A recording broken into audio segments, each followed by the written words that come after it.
One day, when the glory comes, it will be ours. It will be ours. Oh, this beautiful ocean is also the graveyard of millions of African lives lost during slavery.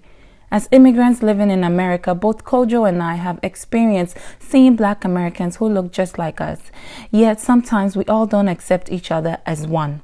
Going back to the castle to see and hear what happened confirms to us that we are indeed one.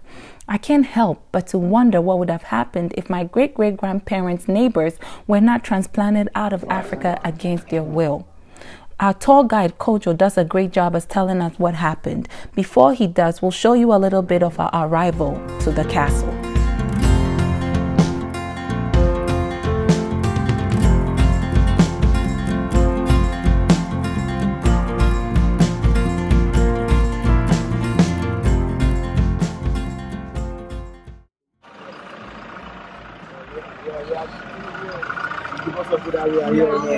It's this.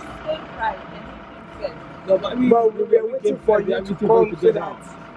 That's not how it works, you know, first come, first serve. You guys are saying they came first. Interestingly, yeah, true. Kodwo. No. Let's be fair. These guys were here, they said hi to me first. Yeah, I'll say hi to you, brother. You want to? No, come on. I mean, I said, oh, if you talk at home. Go say no different. Western guy no be one. And the person that now you are going to say one man pay you one maybe dinner dey one. Nice one. I have to support my Look at the one. Yeah.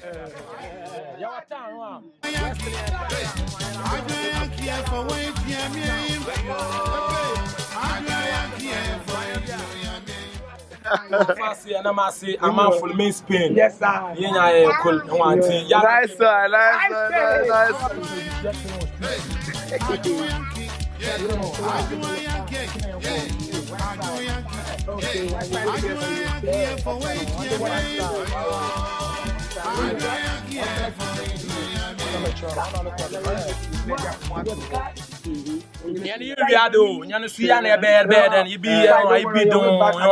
We don't want to take any trigger or any knife to get money. No, we don't want to just, kill somebody to get money. What do we all look? Crucifixion. Why you?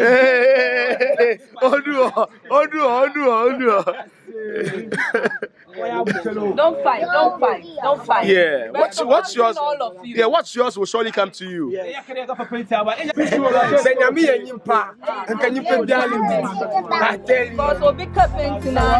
Okay.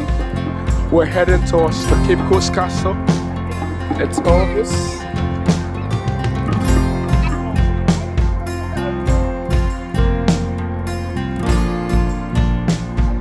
So we're looking forward to learning about this castle and everything that's happened here, and we're sharing with you. We're sharing it with you.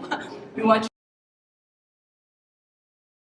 you to come along. Maybe you learn one or two things about this castle. From what I hear, it's very emotional with the slave trade and everything that happened here.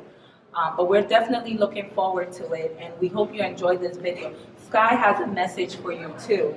What do you want to say? I've never been here before. Well, I've been to Disney World.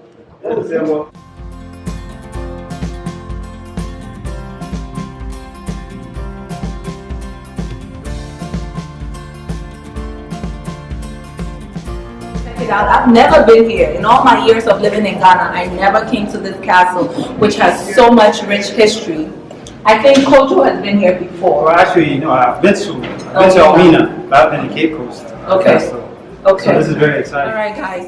If you're enjoying this video, subscribe.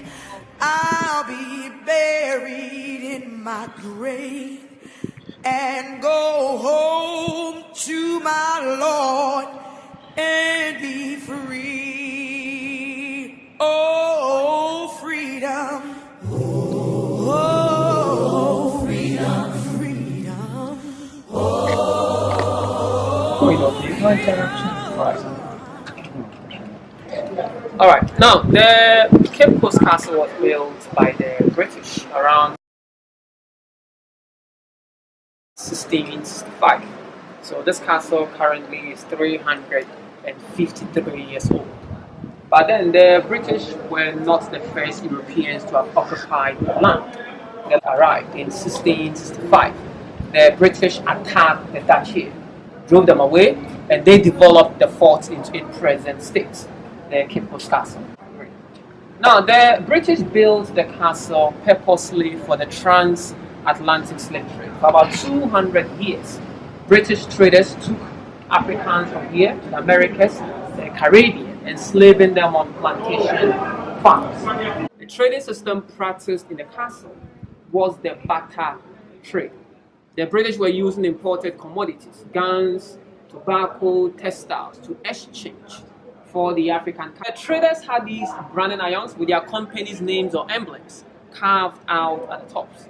The irons were put into fire when they were very hot, taken out, stamped on the hands or the backs of the African captives, and this was done supposedly for easy identification. After branding the African captives, the British then separated them. They were keeping the men or the males down here, the male dungeon. The women had a separate dungeon, we won't go there. And in the male dungeon, as many as 1,000 men will be kept in there. And these men will be in the dungeons for 2 weeks to as long as 3 months, waiting for slave ships to arrive from Britain. Okay. I'm scared. To stay here for 2 weeks, some will be here for 3 months.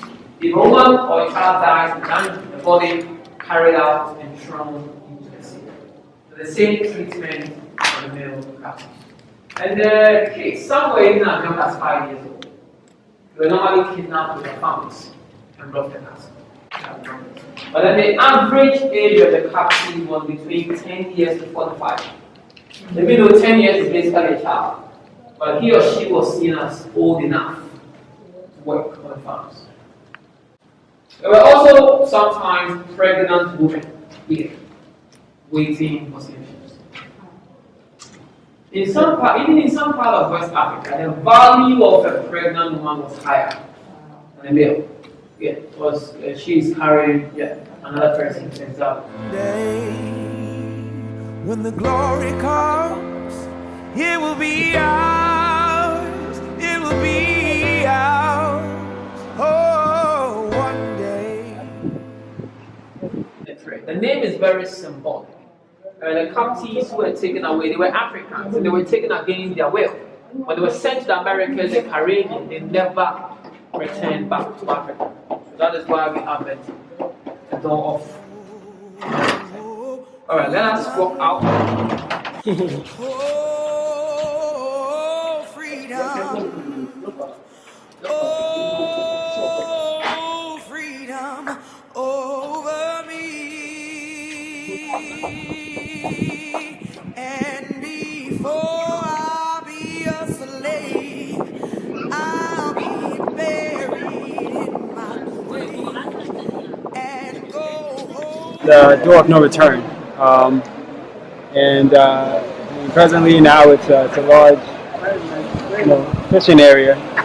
I'm sure you guys have followed along and seen all the different dungeons and heard the different, accounts of what has happened. I hope it was very informative for you.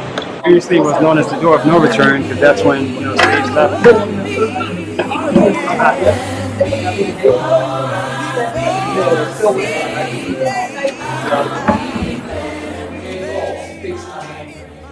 Here, one in the middle, the last one. The men who tried escaping, those who tried to organize rebellions, they were one being brought here. Before they bring you, you are whipped or beaten, you become very weak. Once in the 3 gates are closed, no food for you, no water, no ventilation. You stay until you die. So this was a death chamber, the idea to kill, but then to kill slowly, painfully. 3 days, that's how long you survive. Within 3 days, you die of hunger and starvation. So a condemned cell for the men. Any question? To fight back, to rebel, to, No. Because I think about the fact that they were more. Of course, I mean, Why didn't they? They were in shackles. And they were normally shackled together, about 3 or 4 people chained together. So they were limited in even movement. Yeah. So because they were shackled, they were restricted. Oh, freedom. Oh, freedom. Oh, freedom over me. And before I'll be a slave, I'll be buried in my grave and go home to my Lord and be free. Oh, freedom.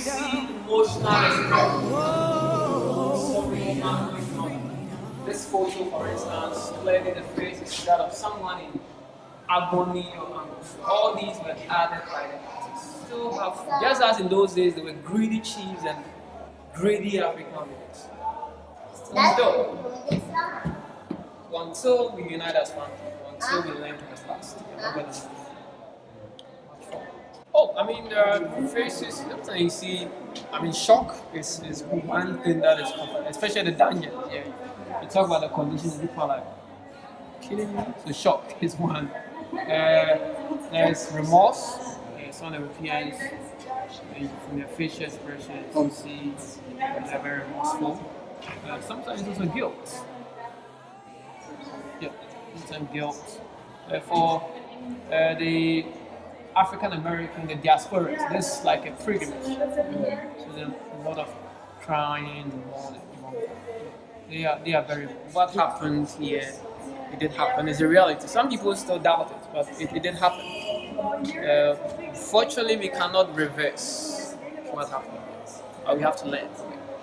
That is what we have to do. We have to learn from what happened. We have to make sure we continue to fight against modern slavery. We unite as one people to make our continent great and strong. But that is what we're not doing. We still haven't learned from the past. And the Europeans are still in control of our resources.